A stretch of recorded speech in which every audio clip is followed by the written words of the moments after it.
Most people believe they make spending decisions rationally. They compare prices, evaluate value, and decide whether something is worth it. That belief feels true, but neuroscience tells a very different story. When it comes to spending, your brain does not experience all payments equally.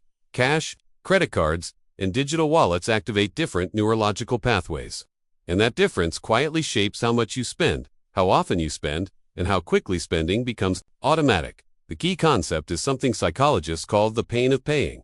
When you hand over physical cash, your brain registers loss. The physical act, pulling money from your wallet, seeing it leave your hands, activates regions associated with discomfort and self-potential. That friction slows you down. It forces a micro-pause where your brain asks, do I really want this? That pause is not a budgeting strategy. It's a biological break. As payments became more abstract, first, checks, then cards, now digital wallets that break weakened. Each step removes sensory cues that signal loss.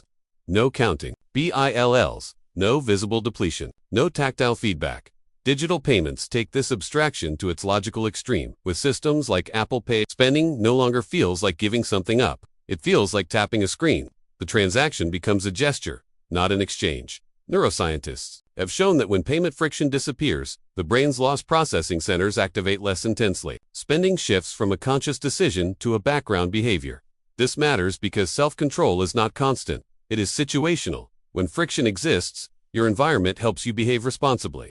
When friction disappears, responsibility shifts entirely onto willpower, a resource that depletes throughout the day. That's why people spend more at night than in the morning. Why impulsive purchases cluster after long workdays. And why frictionless payments are so effective at increasing spending velocity. Apple Pay doesn't just make transactions faster, it changes how your brain categorizes the act of spending. Instead of feeling like losing money, it feels like completing a task. Tap, Face ID, done. No numbers, no physical reminder, no emotional signal. Over time, this retrains behavior. Repeated, frictionless spending conditions the brain to expect consumption without consequence. Purchases stop registering as decisions and start registering as habits. This is where psychology meets economics.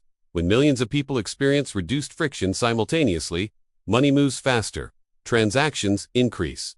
Small purchases accumulate. Discretionary spending expands, not because people earn more, but because spending feels easier. This phenomenon is known as financial velocity, how quickly money changes hands. Digital wallets dramatically increase velocity at the consumer level. The faster money moves, the less time the brain has to evaluate trade-offs. And trade-offs are where rationality lives. Another subtle shift happens with temporal perception. Cash spending feels immediate. Digital spending feels deferred. Even if the account balance updates instantly, the emotional impact is delayed. The brain treats future consequences as less real than present convenience. This creates a dangerous loop. Spend now, feel nothing. Repeat. The result is not reckless spending, it's unnoticed spending. And unnoticed spending is far more powerful because it doesn't trigger guilt, correction, or reflection. This is why highly intelligent, financially literate people still overspend in digital environments. Intelligence does not override cognitive architecture. In some cases, it rationalizes behavior after the fact. I deserved it. It wasn't that much. I'll offset it later. The system doesn't force bad decisions. It removes the barriers that once prevented them. In the next section, we'll go deeper into how Apple Pay exploits specific cognitive biases, why small purchases are especially dangerous, and how frictionless systems reshape long-term financial behavior without users ever noticing. Frictionless payments don't rely on one psychological trick. They rely on many, working simultaneously, quietly reinforcing each other. The first is decoupling. Traditionally, buying and paying happen together. You saw the price, handed over money, and felt the exchange. Digital wallets, separate consumption from payment experience. The purchase feels real. The payment feels abstract. This decoupling allows spending without emotional accounting. The second bias is salience reduction. Salient information captures attention. Cash is salient. A tap is not. When price and payment lose prominence, the brain downplays their importance. This is why people are more price sensitive with cash than with digital payments.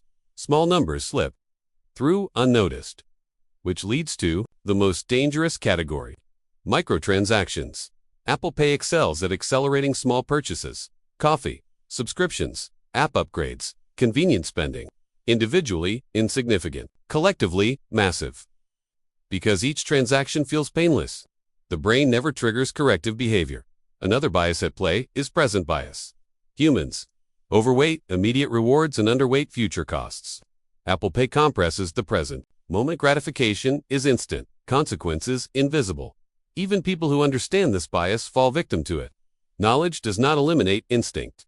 It only explains it afterward. There's also automation bias. Once Apple Pay is set up, verified, and trusted, the brain categorizes it as safe. Safety reduces scrutiny. The same reason autopilot systems demand extra vigilance is why frictionless payments demand awareness but rarely receive it. Then comes habit stacking.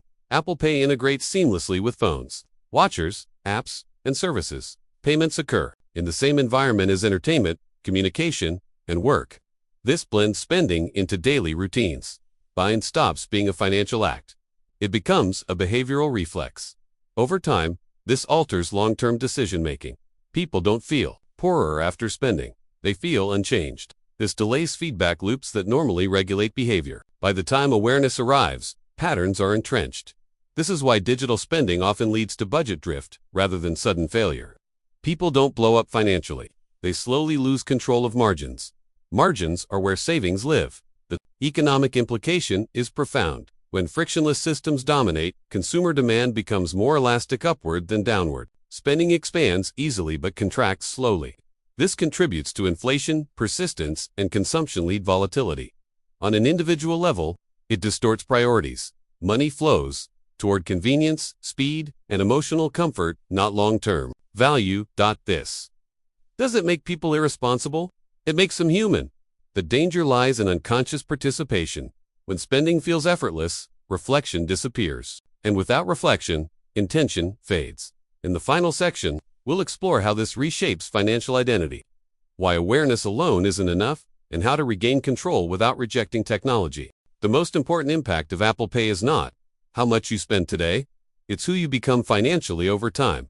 Repeated behaviors shape identity. When spending becomes effortless, restraint becomes optional. When restraint is optional, it erodes.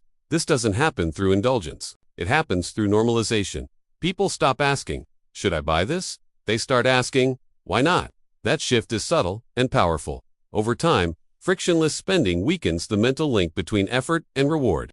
Money feels less like stored labor and more like an abstract utility. This changes how people plan. Saving feels slower. Spending feels faster. The emotional payoff skews toward consumption.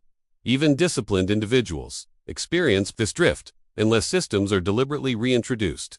Importantly, this is not a call to abandon technology. It's a call to re-engineer friction. Intentionally, awareness alone does not work.